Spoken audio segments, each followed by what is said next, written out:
ಇವಾಗ ಗುರು ಬ್ರಹ್ಮ ಗುರು ವಿಷ್ಣು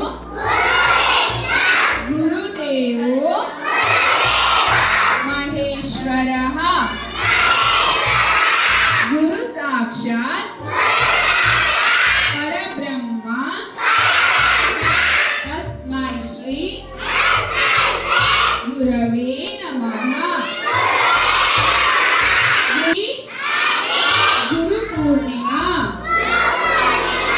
ಗುರು ಪೂರ್ಣಿಮಾ ದಿನದ ಶುಭಾಶಯಗಳು.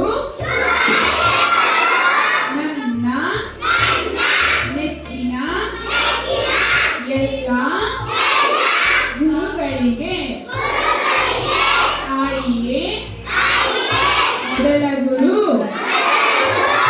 ಮನೆಯೇ ಮೊದಲ ಪಾಠಶಾಲೆ. Mother is my first teacher. My home is my first school. Thank you, Amma. ಧನ್ಯವಾದಗಳು ಗುರುಗಳೇ.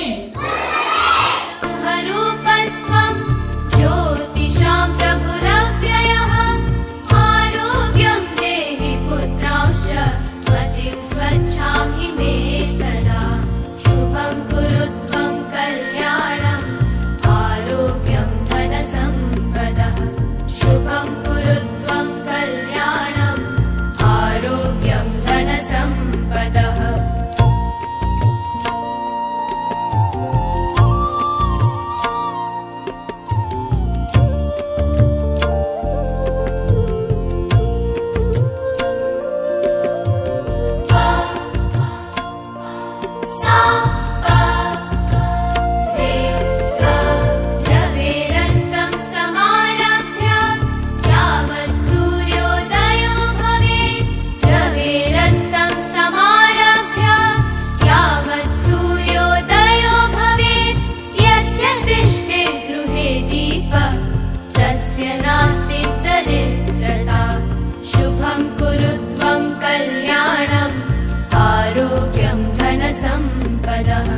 शुभं कुरु त्वं कल्याणम् आरोग्यं धनसम्पदः शत्रुबुद्धि